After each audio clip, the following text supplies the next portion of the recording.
one of the things that interested me about Buddhism, right from the very beginning, actually, was the claim that God is unnecessary for religious practice. Mm, mm. One of the things almost every religious believer I've ever met uses some version of the teleological argument as a core explanation for why they believe in God, that everything has to come from something.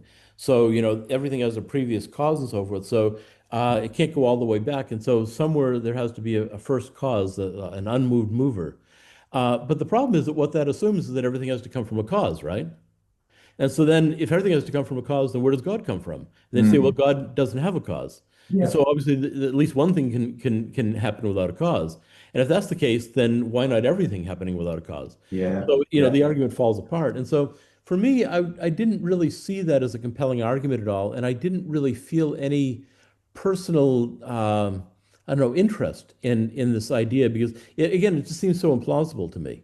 And the more I thought about it, and I spent a lot of time reading the Bible, reading theology and so forth, and the more I thought about it, the more the implausibilities just, kept me from being able to really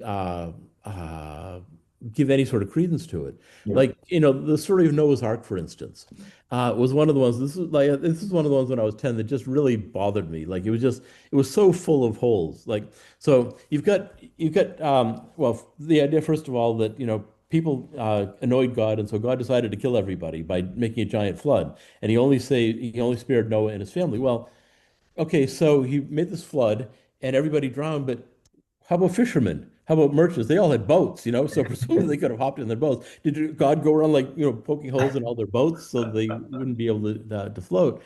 And then, the fact that there are societies like, China, Japan, India that have records that go way, way back before pre-biblical times and don't report anything like a catastrophic flood that wiped everybody out. Mm. And that, their chronologies keep on going around that time, biblical times and so forth. And there's no mention at all of this catastrophic flood. So, why didn't everybody else die? Or why didn't it Mm. affect, this is supposed to affect the whole world. So obviously that, they're only thinking in terms of the Middle East and, basically this conception of a flat earth that could be flooded up. Whereas, the whole idea of the entire globe being flooded just makes no sense at all. Um, Yes. Yes. and then, when you start looking at, like say, looking at it from an Australian point of view. Okay, so the story, a lot of people think the story says that God required Noah to get two of each, but it was actually seven of most species, and Mm. only two of certain species. I think they were called unclean or something like that. Mm. But so, how about kangaroos? So did they like hop down to the ocean and then like swim thousands of kilometers to the Middle East and hop up to Noah's house? Koalas, they can only eat eucalyptus trees. Did they like chew like a tree and then drag it down to the ocean and then swim across and then swim back again with what was left of the leaves in the tree?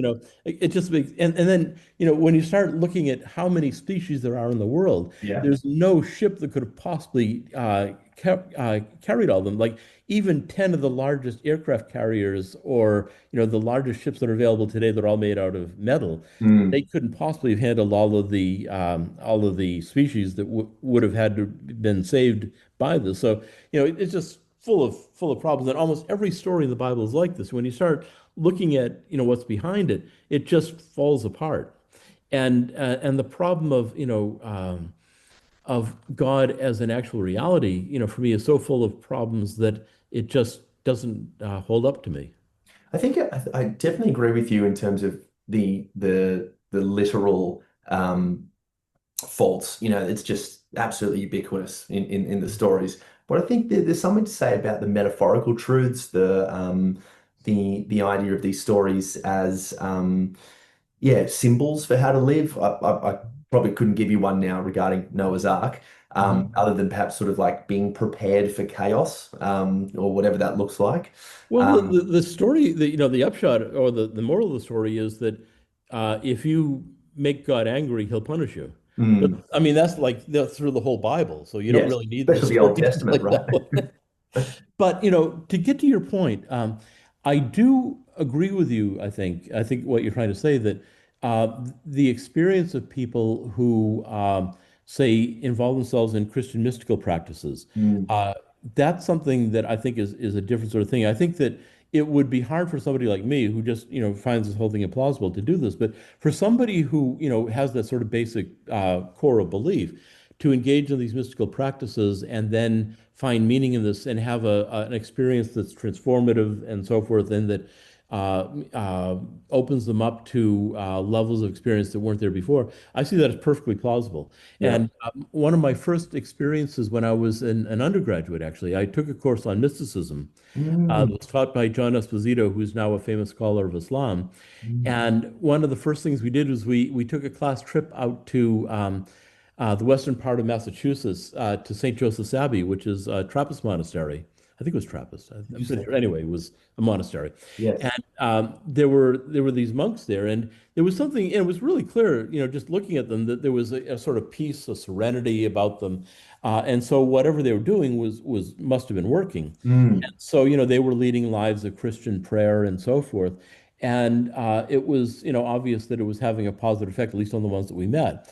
Interestingly, though, when we were able to talk to them, we were, well, one thing that was interesting was that we had women in the class. So we were sort of like ushered into a private room, and only the most senior monks were able to talk to us because they didn't want the younger monks seeing women and like, losing the plot. Mm. But so we asked this one monk who was clearly, a very wise, contemplative guy, how they, how this worked for them. And he said, well, or what they did for practice. And he said, well, every morning we get up and we do Zen meditation. No way. Way. So cool. And they have a Zen Roshi who came twice a year and did a Zen retreat. And so, we were almost all from Christian backgrounds, and we asked, like, how does this work for you guys? You're all Christians, and yet your main teacher for your meditation is a Buddhist. And Yeah. he said, well, the Zen Roshi who we bring is like, he couldn't care less whether we're Christian, Buddhist, Taoist, atheist, or whatever. Mm. If we want to do a retreat, he's happy to do it. And we find that this concentration that we do helps us to improve our contemplative lives and to improve our prayer and our ability to, focus on God. And so, for them, it was a tool. It was a tool that could be used for many sorts of different things.